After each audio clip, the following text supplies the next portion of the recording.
opportunity to talk to some of those friends that Penny has brought along with her because, as a matter of fact, they are one of the principal reasons that Penny Singleton is back here in Philadelphia. And the fact of the matter is, of course, that Penny, of course, as you know, has been involved over the years. As a matter of fact, we mentioned a little while ago, 12 years with the program that she was involved with that had to do with the golden age of radio, and that show was entitled Blondie. And she is here in town reminiscing about her youth. The fact, I had no idea, I must tell you in all candor, that you are a Philadelphian. You didn't know that, Jim? I really did not know that you lived a good part of your early life in South Philadelphia. Oh, yes. And first, I'd like to thank you for having me on your show. Oh, it's my pleasure. I'm very happy to be on your show because your show has quite a high rating, and throughout the states and in the country, you know, the performers hear about these things. So I really am very grateful that you asked me to come over and visit with you. And now, the fact that you didn't know I was a South Philadelphia girl. I did not know that. I'm very proud of that. And the old Italian market and everything, have you had a chance to get down there and visit? Oh, yes. I went around today, and I went past the houses where I lived in as a child, you know. Mm-hmm. I saw the schools, St. Monica and Baldwin School, which is now St. Monica School. They bought it. And I was with Steve Randisi, and we went to St. Monica's Church. You know, it burned down a few years ago. Yes, sure. And I hadn't realized how fast the years had gone by, you know. But, yes, I've started in South Philadelphia. There's something in the water in South Philadelphia because there's so much talent in South Philadelphia. You know, when you stop and think of the stars that you've had that have come out of South Philadelphia, you know, and out of West Philadelphia. And, well, I guess Philadelphia water is good no matter which section it's in, you know. Yeah, but Jeanette McDonald and our beautiful Grace Kelly. Yeah. Maria Alonso, of course, came out of South Maria Alonso and Frankie Avalon and Joey Bishop and Dave Brenner and of course, the one I love now. He is so great, and his show is so wonderful. Jack Klugman. Yes. You know, Quincy. Yes, so absolutely. Fantastic. But the thing that's always impressed me about Philadelphia is there's so much history connected with Philadelphia in the very founding of this country, you know. And there seems to be in the bones, within the genes of every Philadelphian, you know, something that's a little bit special.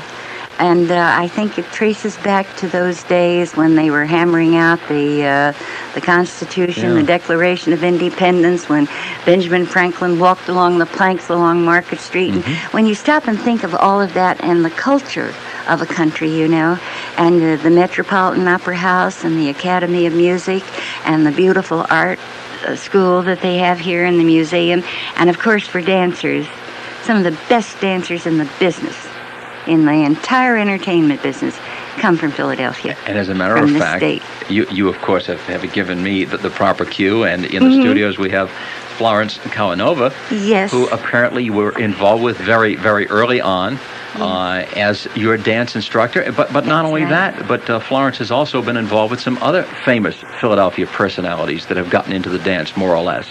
Florence, welcome. Thank you so much. It's a great, great privilege to be here. And, of course, to see Penny again has been a highlight. Time is sort of like a river, and swift is its current. And before we know it, the days pass and they go on.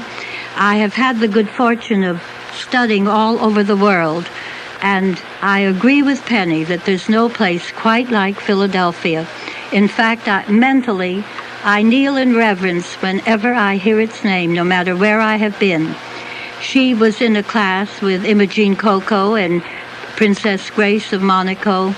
And also I have with me my choreographer, who was the former premier dancers of Radio City Music Hall, Patsy Kelly Turner.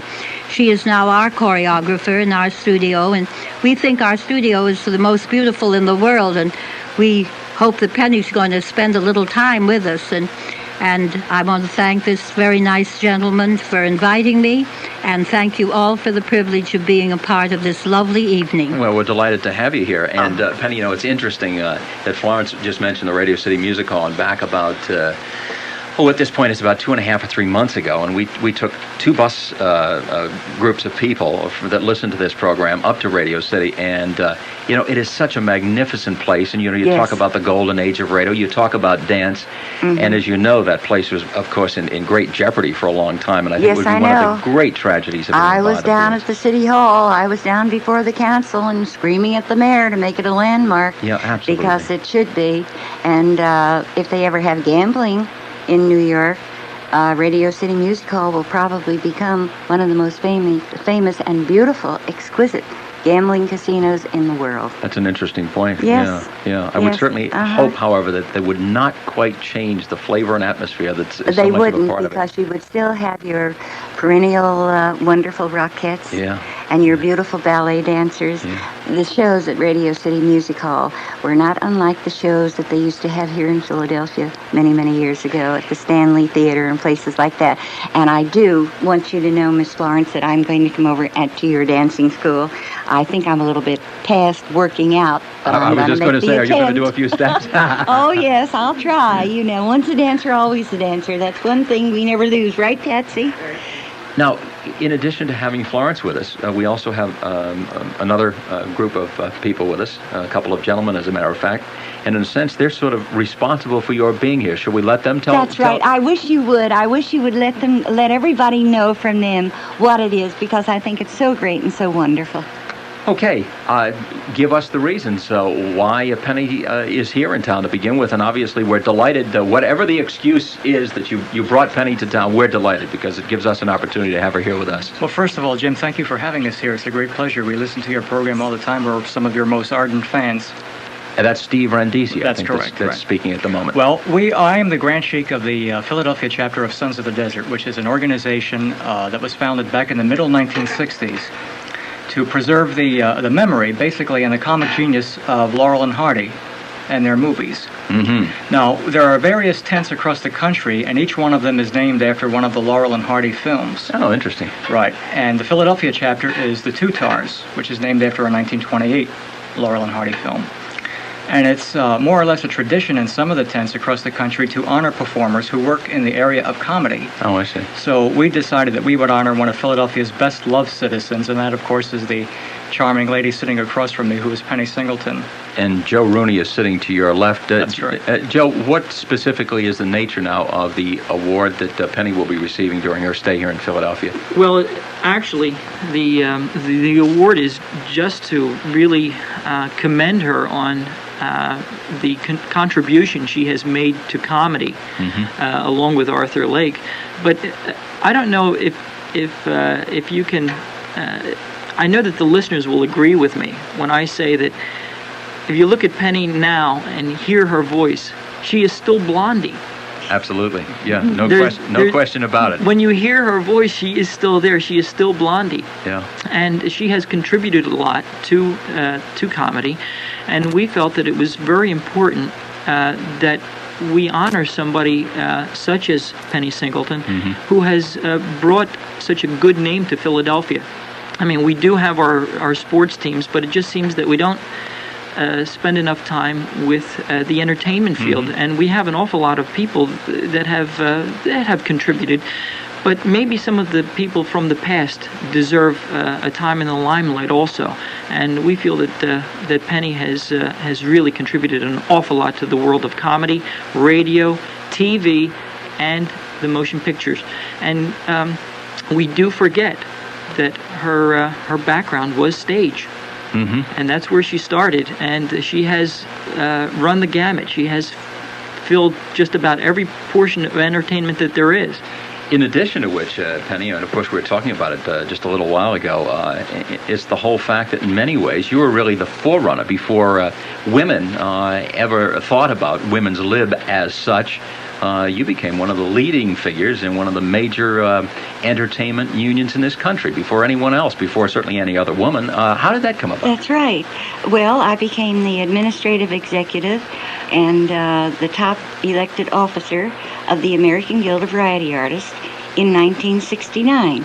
Prior to that, I had been elected the president, but the president did not have any particular kind of power or influence, and we always had professional administrative executive secretary at the head of the union, you know, who ran the union, and the president would be there for the board meetings, and when the national board members showed up, 45 of them, you know, then we would have board meetings 4 times a year, every 3 months, you know. It was very expensive for the union, bringing people in from all over the country, you know, and so we set about making some changes, and I began to speak out about some things that I thought could be improved upon, and I spoke out loudly enough and clearly enough so that it finally began to happen, and eventually, you know, through the due process of law and the wonderful thing that we have in this country, your vote, the members had a chance to vote, and so the members selected me, and so I fulfilled their trust. And the interesting thing is that, as I recall, you really raised the profile of that union tremendously. You better believe it. Yeah, I really did. Yeah. I did a good job of house cleaning. Yeah. No, Yes. But I think that it was a union that really had very little in the way of prestige. I think that there were very few people that had any awareness of it. I think there were very few people that had any awareness of the needs in that industry. I think that you really did a great deal to bring that forward. Well, you see, originally it was the vaudeville union, and of course when talking pictures came in, vaudeville died, you know, and then of course along came radio, a new pioneering front, you know, of the entertainment world, the culture of our country. Then radio suddenly went out, and then in came television, and it completely destroyed motion pictures as we knew them, you know, with the great big studios and the stock companies and everything. And so now we wonder what's next. Now we're into the video cassette and the video things where you can you can watch a television show and you can have a gadget that will take the show right off of the thing. I don't know what's going to happen to the actors, but I know that God is up there watching out for them, and a few other people, such as myself, are going to have our dibs in to see what happens on these things, because it does affect everybody, even you, having your own program here, and the people here who are running the sound, and the technicians, the technical part of it. Yes, it affects everybody, you know. So we just have to get around to where everything gets straightened out. But getting back to the question you asked me, yes, I was a forerunner, but at the time I didn't realize it, you know. And the fact that I became the administrator of the union as well as the top elected officer went right over my head, because what I wanted to do was to study and to be able to fulfill the trust and the job that I had in my hands. Did you actually become involved over the years in the women's movement itself? No, I was too busy with the union and helping performers that I could not get too involved in that. And it began to, in the early stages of it, it began to get into political areas, you know. And of course, it's strange for me to be talking about political areas, you know, because I'm very proud of my relatives here in Philadelphia, you know. Sure. You may know them, the Meehan family. Oh, yes. You know, they are very William well known Meehan to all and his Philadelphians. beautiful wife, Pat, you know. And come this fall, they have a very significant role to play, because, of course, it's going to be election time once again. It's always election time with the family, I guess you know. That's probably true. And I'll tell you, I am so excited about being here. That's one of the nice things that happened to me with Roger Gordon and with Steve and with Joe and my dear Miss Florence here, coming back here to Philadelphia. An opportunity at the same time. It was so enwrapping, you know, everything. It just wrapped around everything. I could see my relatives and be with them and visit with them. And of course, my Aunt Dorothy is my father's baby sister. My mother and dad had passed away, but I was named after my Aunt Dorothy, you know, and she is the matriarch of our family. And of course, she had about 8 or 9 sons and daughters, you know, and she has, I can't tell you how many great-grandchildren and grandchildren she has. I know I'm making you nervous because I'm talking about my family, the Meehans. I can't turn off. I just love them. I can only tell you that I'm going to be in deep trouble if I don't give our listening audience an opportunity to talk to you. We're going to do that right after the news. We're going to take a brief break. Oh, I'd love to talk to them. Penny Singleton. And before we do that, why don't we give you just a little bit of background, and I'm sure, of course, that Penny could probably recite most of this right off the top of her head, but we'll save her that little effort, and we will give a little bit of background anyway. Penny Singleton captured the part of Blondie well. Back in those early days of radio, her portrayal transferred some of the logical insanity from comic page to audio. No small feat. She had been a Broadway songstress before her Hollywood days, though she had come west in the early 1930s. Starring roles eluded her until Columbia filmed Blondie in 1938. And needless to say, the rest is pretty much history. The films followed in sequence. Blondie Meets the Boss, Blondie Goes Latin, Blondie hits the jackpot, and so on. Do you remember all of those, Penny? Oh, yes, I do. They get kind of mixed up. They kind of run together, you know. But actually, we did about 34 of those, but I think only about 28 were ever really released. And what's kind of interesting is that the radio show emanated from the films, which is a little unusual. Usually it works the other way around. I know. And, of course, when I had come to New York and I was doing public relations for the films in New York, and I found out that we were going to go on the radio. And they told me we were going on the radio for Camels. So I said, oh, that's wonderful. I love that soup, you know. So I get back to California, you know, and I went into the publicity department and I said, oh, it's so great. We're going to be on the air for Camels, the soup company. And the head of publicity said, Camels? No, not the soup company. And I said, oh, you better check. It's going to be Camel soup. Yeah. It wasn't Camel soup. It was Camel cigarettes. There is a slight difference. So I tell you, for a minute there, I thought maybe they had the wrong person playing Dagwood's role. And you know, it's rather interesting that you bring that point up because, of course, today you could not go on the radio for Camels.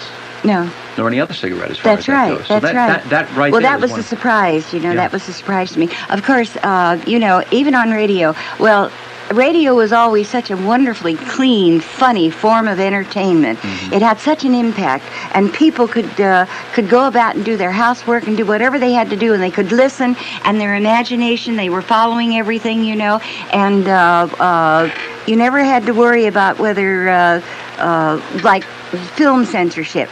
Blondie and Dagwood, you never saw them in the same bed. We had to have twin beds, you know. Yeah. You could never see Blondie in her pajamas. She always had to have a robe, you know. We were very careful about any violence or anything risque or not proper in front of children or elderly people. Yeah. And that was the success of Chick Young's comic strip. He related to families, his comic strip, and that's what we tried to do in the Blondie films. Now, we could do that. On radio, however, it was an entirely different thing. There were people who loved the radio show who may not have enjoyed the films as much as they loved the radio show, you know. Penny, did the radio show happen right away? And happen in terms of, was it an immediate success, or did it take a while for it to evolve, for the chemistry to start working? No, it was so strange. I would say within 6 months after the first couple of Blondie pictures were released, we were on the air. Mm-hmm. And, of course, the timing. I would love to send you one of the very first Blondie radio shows. I would love to have you do that. I will send that to you. I promise you. Because the timing is so slow and it's so peaceful and it's so relaxed, you know. You just can't understand how things have changed timing in our business. You know, now it's very zip, you know, and it's very fast delivery and it's almost machine gun like Pat O'Brien. Yeah. When you work opposite Pat O'Brien, you know. I was just floored by Pat O'Brien the first time I appeared opposite Pat O'Brien, because he gave me a line. He said, now when you get into the office, this is what you do, and so forth and so on. And he rattled off this big speech, and I'm standing there. And he impressed me so much I forgot what my cue was, you know. Yeah. But that's the difference in timing for comedy, you know. Everything got very fast. And one of the interesting things, and I'm sure you're probably very sensitive to it, is the fact that in the world of television today, you either succeed in the first 3, 4, 5 episodes, or it's all over. And yet, for example, with a series like Fibber McGee and Molly, that was on the air for years before the chemistry really started to gel, before it really started to happen. And that was a luxury that you people in radio had, wasn't it? I mean, in other words, things didn't have to happen like that. It was a different kind of business. We had people who knew what they were doing, who understood show business. Now we have a lot of people who really do not understand show business. All they know is get it on film, have it as violent as you can get it, have it as shocking as you can get it, and get the money in. Yeah. That's what they're after, the money. But as far as the culture, or as far as what the audience gets out of it, now that doesn't apply to everybody, but in the majority of instances, I think it does apply. And I think it's about time that Mr. and Mrs. John Public decided that the brains of their children, their imaginations, and the brains of other people, all people in this country, deserve something a little bit better than the fare we're getting. Shouldn't be scrambled the way they're being scrambled. That's right. Yeah. That's right. Let us go to the telephones. We have lots of folks that would like to talk to you. Once again, I'll give out the numbers at the moment. We have only one line open, and that happens to be in Jersey. You're on the air with Jim McCormick and Penny Singleton. Go ahead, please. Hello. I'm wondering, from what date to what date did the radio show air, and what happened to the actors from the television show? Do you remember the dates, Penny, that the show actually aired? I have some information on it here. In the event didn't it go on in 39? It went on in 1939. As a matter of fact, it went on July 3rd of 1939. 39. And actually it lasted on the air until the very early 50s. As a matter of fact, it 51. was it was on. Mm-hmm. And there was a period of time during the latter stages of the show you were not with it. You came back with it, I believe, in 1947 and 1948. You were out of it for a period before that, I think. Yes. Well, I had a baby. Uh-huh. Blondie had a baby in the comic strip, and everybody on the show got pregnant. Not all the men, of course, but the women, And everybody was. Arthur Lake had a child. Had his wife, his real life Blondie. Oh, that's interesting. Yeah. I had a baby. Everybody was, even Daisy, and Daisy had the puppies, and Daisy was not a girl, you know. So I think it was wonderful. Does that answer your question on those dates? Yeah. And what happened to the other actors on the television show? I don't know about that, but I know that Hal Roach did. I never did Blondie on television, and only my films have been showing on television as Blondie. But they had Pamela Britton. I suggested Pamela Britton to Hal Roach for the Blondie show, and the Blondie television show. He was the first one to do it, but he was doing it from radio scripts, and I didn't think that would be in keeping with the production values that the Blondie films had, that the public had been accustomed to in the Blondie films. In keeping with this gentleman's question, what has happened to Arthur Lake? Arthur Lake. Oh, did you want to know about Arthur Lake specifically? Him among others. Oh, well, I don't know the others, but Arthur is in Indian Wells outside of Palm Springs, and he's been eating his own Dagwood sandwiches and washing them down with magnolia something or other, and so he's gained a little bit of weight, but he's promised to take all that off so that he can come back to Philadelphia next year for the Sons of the Desert. Thank you very much for your call. Let's move along to our next call. We go over to New Jersey. You're on the air with Jim McCormick and Penny Singleton. Go ahead, please. And Penny, it's a pleasure to talk to you. And I have vivid memories of the show, and I think one thing that comes to mind was, of course, Hanley Stafford as Mr. Dithers. You better believe it. He was wonderful. And you know what is interesting? He really didn't have to change his voice from his other famous character, of Baby Snooks' father. But I think the classic that always remembered me was when the cornet would go, wow, wow, and then he'd say, Bumstead, come into my office. Yeah. That was always a classic of the line, and I have a vivid memory, and I hate to do this to people. Back in 41, there was a script one week where, of course, the two great rivals were Mr. Dithers' company, and what was it, the Burger and Goliath was the big rival? Something like that, yeah. They both started professional football teams. And the thing about it was that there was a talk, and I think Dagwood had to line the players up, and he read a reference about substitutes, and Mr. Dithers said to him, Bumstead, there are no substitutes. You're wonderful. But it was just interesting. The show goes back. Well, I must say I go back with the show and the number of years it was on, and I even remember a vague time. I think in 1944 show where it was on for twice a week on two different networks. So it brings back a lot of memories, and I'm glad to hear you sounding so well. Well, honestly, you are just wonderful to call, and it's so flattering to know that you remember all of this. And I have to tell you, not only does Penny sound well, but you would have to be here in the studios to appreciate how vivacious, how alive, how lovely she absolutely still is this very moment here in the studios. Oh, that's very nice. I wish you were here. Well, I wish I could be there. As a matter of fact, you talked about Radio City. I talked to you that night when you came back. Oh, yes, of course. Yeah. So the thing about it is I think this nostalgia has been big, and I think old time radio has really had it, and it would be wonderful to hear one of those old Blondie shows.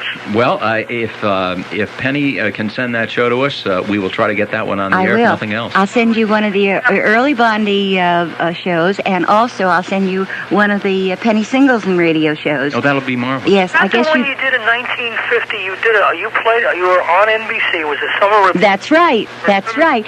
You are something. I think you are amazing. You remembered that. But you were, I think, you were a widow. A widow with a child. With two children, and they were named after my own daughters, Susan and Dorothy Grace. What was the name of the show, though?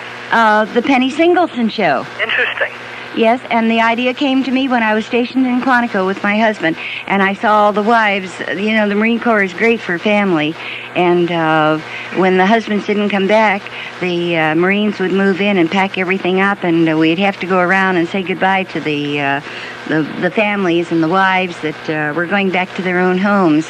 And of course, I was told that there would be no tears, you know, so I was putting my nails into my thumbs, you know, to keep myself from crying because of the fortitude of these women, the courage that they had, you know, with 4 and 5 children. And of course, they all lived back on the base in Quantico, you know. Sure. And so the husbands that didn't come back, they'd pack up all their furniture and send it back home, and then we'd all go around and see the wives and say goodbye, and so I had this idea, and I wanted to give something to the women so that they could laugh, so that they could find their way back, you know, and keep going, Penny, even though they had lost half of the family. How long 39 shows. And then they had someone who went into the front office at NBC. You see, NBC East and NBC West, there's quite a bit of competition. Yeah. So the man who went into NBC East had more authority than the man on the coast.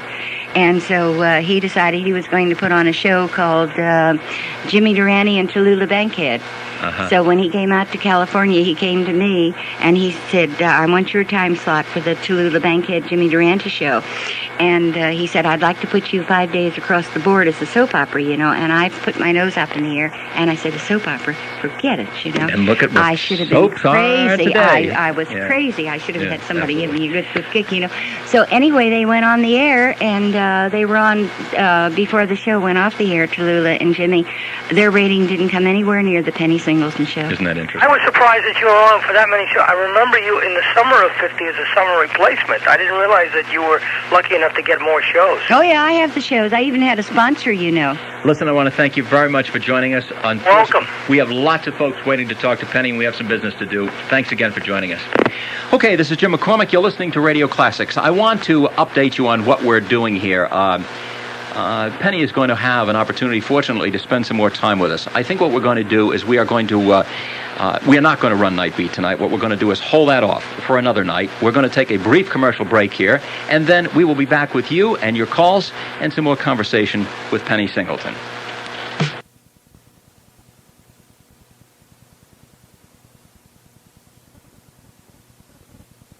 We are going to dispense with Night Beat, at least for this evening. I assure you that we will get the show in that we were planning on playing at some future date. Let's go right to the phones now. You're on the air with Jim McCormick and Penny Singleton. Go ahead, please. Hello, Penny, and hello, Jim. Penny, Hello. how are you? I just want to say hello from a fellow South Philadelphian. I live a block away from good old St. Monica's Church. Well, bless you. And I was so glad to hear that you made it down to our neighborhood today. I'm sorry I missed you being so close to me. I just wanted to ask you, how did you make the jump from being a South Philly girl to a Hollywood starlet? And I wanted to ask you secondly, too, and then I'll hang up. Is there any way that I could, you can give me a forwarding address where we can write you somehow? And Oh, yes. I'd love to send you a picture of the old Bullwind School. I have a great picture of it. That would be wonderful. love to You send- can write to me at Post Office Box 174, Post Office Box 174, Van Nuys, California, Van Nuys, California, 91401. 914. Penny Singleton. I'm sure many of the listeners, will love to hear that address. Okay. Maybe you can answer my first question. Thanks very much, and good talking to you. Okay, nice talking to you. Thank you. How did you, in fact, jump from a South Philly girl, as he put it, and go all the way out to Hollywood to become a big star, not only in films, but on That radio? was very easy. I went to New York, and then I came back to Philadelphia, and Hollywood went to New York, and then Hollywood came to Philadelphia. Interesting. So that's the way it went. But can you remember, was it an ambition you always had to get into the acting or the entertainment industry in general, or... Well, I started out as a dancer, a trainer for the Olympics with Professor William J. Herman in the Keith Theater building. For the here. Olympics? Yes, I was a very fast acrobat. Oh, interesting. Yes, very good. Yeah. I was really very good. And, but that's all behind me now. But I went to Professor Walter Rose and Al White's dancing school, and Miss Florence for ballet. Mm-hmm. And Mama worked at the Garrick Theater and the Forest Theater. She worked for the Schuberts. She became the head usher. She started as a plain usher, and then she became the head usher Isn't to that pay for my dancing lessons. Yeah. And so I was just performing in vaudeville acts, kid acts, that they had in McGurk and McGonigal and McGurk, I think, were the agents here in Philadelphia who booked all the kids and McGonigal and McGurk. McGonigal and McGurk. That sounds like a duo, wonderful? I must say. Yeah, that's marvelous. Real agents, And then, of course, in those days they had song plugging. They had silent pictures, and they would the song pluggers would put the bouncing ball and the song on the screen, and I would sing it. They would put a little box on the first seat, on the first row, and the spotlight would hit me, and the piano would play, and I would sing the song, and then I'd go stand by the doorway and sell the music sheets, And so now I've gotten away from how I got into the business. I just kind of, it just kind of happened. From involvement in dance? Involvement in dancing and singing. And but what I really wanted to do, I love live theater. I never really thought I would ever be in films. And, of course, radio was something that we didn't know anything about at that time, And silent films and talking films hadn't come in yet. And I was already over on Broadway from vaudeville. I graduated into with the Schuberts into their Winter Garden extravaganzas. Yeah. I grew up at the Winter Garden. I was there for 5 years in a row. And I was going to professional children's school over there, because the Was it still at Columbus Circle at that time? What, professional children's school? Yeah. Yeah, no, it was up on 72nd Street. First it was on 47th or 48th Street, then it moved up to 72nd Street, and then it moved over around 60th or around Columbus Circle, just off the park. Up around there, I remember. I attended it for a while, that's why I remember. Did you attend the school? I did, yes. Oh, my gollies, you did. I was in a class with Ruby Keeler and Marguerite Churchill. Oh, we are. And Gene Raymond, who at the time was Raymond Guion. Yeah. And Milton Berle. Yeah. Of course. And did you some have alumnus Miss Jacoby? And our principal was Miss Nesbitt. And do you remember Grandma Marston, our chaperone? I don't remember. I don't think those people were there at the time. You probably went there after I did. It was probably just a couple of years, Penny. Yeah. Tell us just a little bit about, draw a contrast between the business as you knew it when you first got into it and the business today, because you sort of touched on that a little while ago when you alluded to the fact that today I guess people are more concerned with the bottom line, and there are really less, I guess, artistic people involved in the decision-making process oftentimes in the business today, or do you agree with that? Of course, it's only my opinion, and I'm not an authority, but I have my opinion, and that's what I stand on. Sure. And that's what I hold my head up on. Yeah. I think that the cultural part of it, I think that what's been happening in the world, the lack of respect in homes for parents, and the free love, forget about marriage, and everybody is going together and staying together and everything. The laissez-faire society. Right. Yeah, I think this is what people who have come into our business, they could see things going off in that direction, And then they come into our business. Now, show business, when you go to see a play, a live play, or you see a picture, you're supposed to be seeing something that's happened in real life, something that's possible, unless it's one of those imaginary things. But you're supposed to get something out of it, Well, suddenly we came into an era where everything was hanging out, everything would go, and this was called reality. Violence, blood, ketchup, this, that, and the code for films just went down the drain. Yeah. Films went down the drain. No more entertainment for entertainment's sake. Yeah. That's right, yes. And so I come from the field of show business, and from a time in show business it was really wonderful.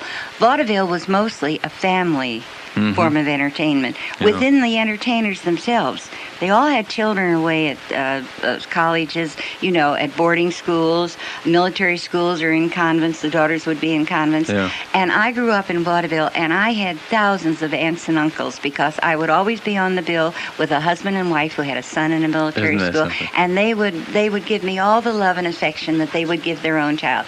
They never had to worry about costumes for the act, because these people were kind enough. They would make costumes for me. I couldn't possibly wear all the costumes they made for me, so they'd be taking care of the costumes for all the children in the act, you know. But it was a different kind of show business. Different kind of you know, atmosphere. and of course I love live theater. I think there's quite a contrast between, well, let's take some of the fine actresses on the screen, and I think that's a technique in itself, and I think that they are due all the respect and all the acclaim that they can get. They are perfect, but they have a lot of things going for them, camera-wise, lights, a lot of technical things that are going for them. Yeah. When you're on a stage, for instance, who was it who played Queen Elizabeth on the stage? Was it Helen Hayes? Yeah. Did she play Queen Elizabeth? Yeah, I believe she Just did. to show the difference between a Betty Davis and a Helen Hayes. Yeah. Both fine, superb actresses Yes. in their own mediums. Betty's stardom came in films. Yeah. But Helen Hayes, she's there. She has to get an emotion out of that audience.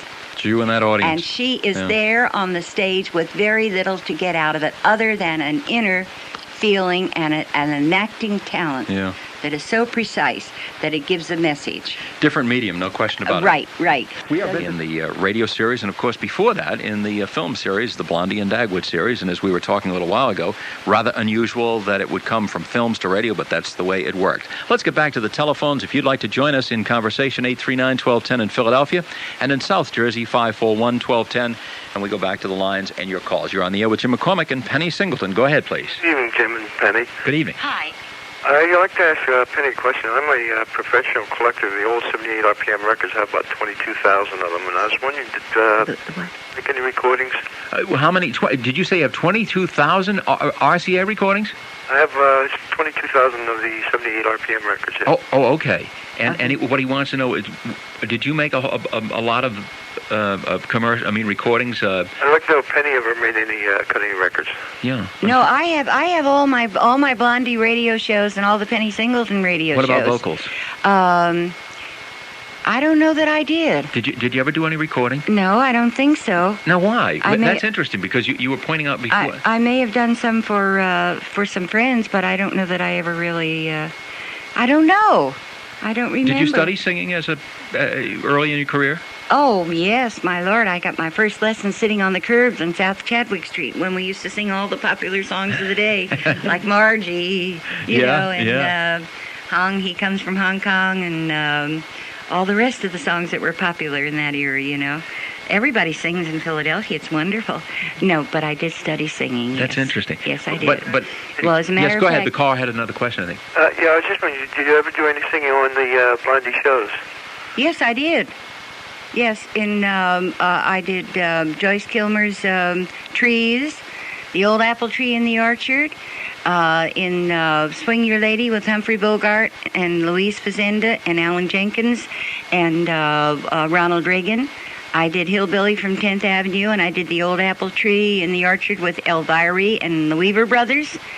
And in Good News, I did Varsity Dragon Good News for MGM. That was the first of the big Broadway musicals that started all of those sensational big musicals that MGM put on after. But isn't it interesting that during the period of time that you were involved in the radio series, that unlike the situation today where they would have a star of your caliber and they would immediately get you involved in a recording situation. Now, why was it different in those days? I don't know. I guess nobody ever thought of it. And besides, I was making films and I was doing a radio show. Yeah. I had 2 jobs. I didn't even think of it myself. I was so grateful, you know, for what I had. Yeah. And I didn't think beyond it.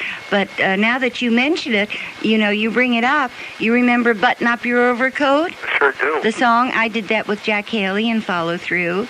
April in Paris, I did that up in Boston in a show with B. Lilly called Walk a Little Faster. That was Vernon Duke's song. So Nonchalant, I did in the same show. I did, what were some? Oh, Carita. Well, you wouldn't remember that from the Winter Garden Extravaganza. I bet you there's a lot of people that would love to get a hold of that material, whether it was ever put onto a record or in whatever fashion. Mm-hmm. It's interesting. Inscriptions, I'd like to get a hold of them. Yeah, wouldn't that be marvelous? I have some, but from local radio programs on other stations. Say that again, I didn't get that. I have some radio transcriptions, but they were just local shows. Oh, I see, yeah. Listen, thanks an awful lot for the call. Yes, thank you. Okay, bye-bye now. You're on the air with Penny Singleton. Jim McCormick, go ahead, please. Hi. Penny, first of all, I want to tell you what a thrill it is to talk to you and hear you. It's just the most exciting thing I've done this year. I wanted to ask you a question. Yes. Hey, Jane Jetson and the Jetsons. Yes, I did. Oh, Lord, I forgot about that. Isn't that that funny? something? Yeah. How nice you remember and how sweet you are. Well, the funny thing is that I started watching your movies on television when my children were little. They were about 3 years old. This was about, I guess, 12 years ago. And as they grew older, they started to watch the Jetsons. And by your movies off. And one day I'm walking through and I hear your voice. And I said, gee, I know that voice. And it drove me crazy for like about 2 months. And I... Which character, by the way, yes, Penny? Jane Jetson. Jane Judson? Yes, Oh, you're Jane kidding. Jetson. That's And you know, what is your name, dear? Hester. What is your name? Hester? Hester? Hester. Can you... Hester? Hester, right. Hester, you know, I was talking to my grandson, and he said, Grandma, he said, you were the first woman in space in the cartoons. And he said, Sally Ride's really going to go up in space. I said, she sure is, honey. I said, I can't compete with that, but I was there before her in the entertainment industry in outer space, That's you know. Well, That's a thrill, Hester. Thank you. it's really funny that, you know, I don't know if they even run your name with it. I couldn't... Oh, yes, they do. You do? Well, Yes. When I would sporadically look, it wasn't there, and I knew. I said to my children, when Blondie went back on the air in Philadelphia, I said, that's Penny Singleton. And my children would look at me. Penny Singleton voice. Finally believe. Philadelphia voice. That's right. Uh-huh. Well, anyway, it's just such a pleasure to talk to you. Thank you and bless you. Hester, thank you so much for the call. Okay, let's move along to our next call. You're on the air with Jim McCormick and Penny Singleton. Go ahead, please. Penny, Yes? thank you very much for all the years of entertainment you've given me. Oh, thank you. That's very kind of you. My name is Russell, Yes, Russell. and my son watches your Blondie movies right here on the local channel every Sunday. Really? How old is he? He's 8. And what's his name? His name is Russell. Russell? Good. Well, that's wonderful. Yep. 8 o'clock in the morning. I have a question for you. Yes. No, Russell's 8. The programs come on at 12. Oh, I see. I see. The question is, when you were doing the Blondie series, when did it go from CBS to ABC and why? I really don't know why. I think that it went from CBS after 12 years, I think, and then NBC picked it up. And, of course, we all received more money. Maybe that had something to do with it because, you know, in our business you have agents and representatives, so they go wherever they get the most.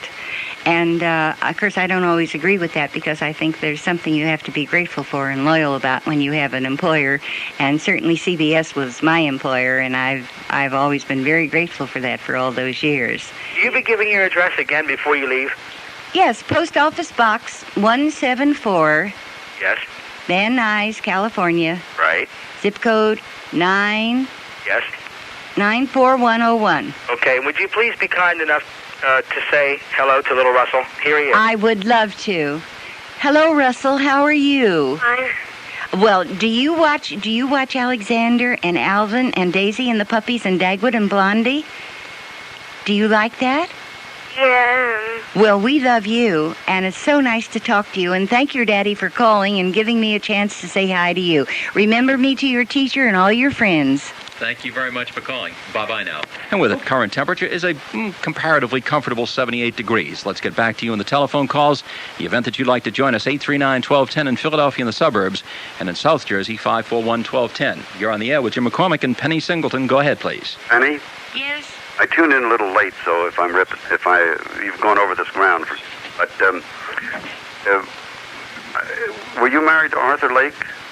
Oh, no, only in films. Right. Okay. Only in real life, R-E-E-L. Okay. Are any of these people still living?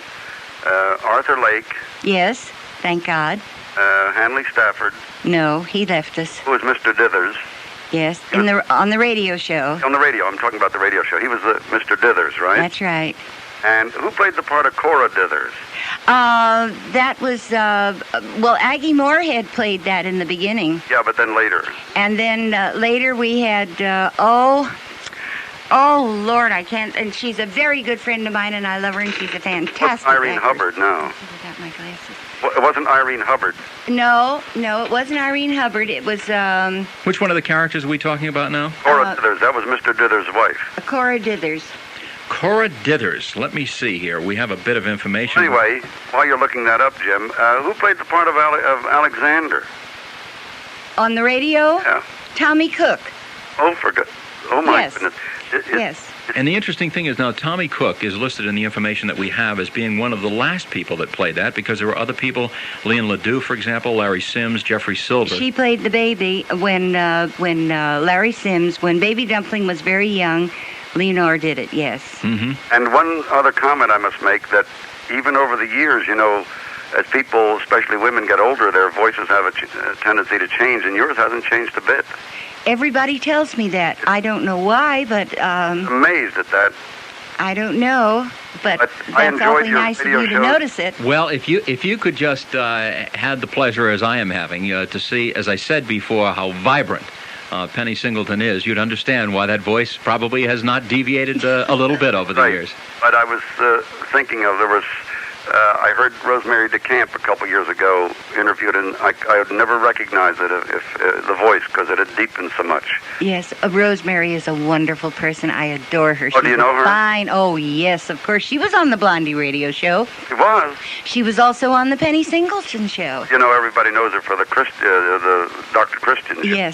Yes, I know. Well, Penny, Rosemary was a wonderful person. Pleasure to talk to you, and boy, you sound like you could go back and do those parts again. Did you ever think of releasing some of your tapes for Jim's broadcast? Yes, I'm setting that up. We're making an agreement. We're negotiating tonight. We're negotiating nice. tonight. He's been so nice, giving me so much time, and it's such a pleasure to work Well, with him. you're It's so a easy, that very, very much. Thank you. Thank you very much for joining us. Jim McCormick back with you, visiting with Penny Singleton. I think we have time for one more very quick call. You're on the air with Jim McCormick and Penny Singleton. Go ahead, please. Hi, I'm a young man, 40. I started watching the reruns of the old films, the Blondie films, and I found you to be a pretty sexy-looking woman. Well, you're relieving me flabbergasted here. I think that's very nice. And you don't sound like a 40-year-old man. Oh, thank you. I just turned 40. Maybe that accounts for it. But no, seriously, I also want to tell you, like the other gentleman said, your voice sounds the same as if I would put on Channel 48 or whatever it's on, and see you, your voice hasn't changed. Well, I don't know why that hasn't happened, but I don't know. I just love life. I'm very grateful for what I have. I love people. I love my family. I guess there's a lot of love and a lot of faith. And I guess that's really what does it, Penny. Yeah. Thank you very much for the call. Unfortunately, we have run out of time. Before you run, Penny, we'll mention that name. Elvira Allman is the name we were trying to think of before. And you know, Jim, she played Mrs. Buff Orpington. Hello, Dagwood, Penny, I can't tell you what a pleasure it has been. Obviously, the audience has enjoyed it as much. I hope that at some future time we'll have an opportunity, maybe if not here in the studios, via long-distance telephones to get together again and visit. I sure hope so. You've been very nice to me. I'm very appreciative of all the time you've given me. God love you, and I hope I see you again very soon. And do some more you have a new friend in Penny. Well, thank you very much, Penny. It's been a pleasure. This has been Radio Classics on this Thursday evening from WCAU AM in Philadelphia. This is Jim McCormick, your host. Plan on joining us when next we visit with you on Saturday night.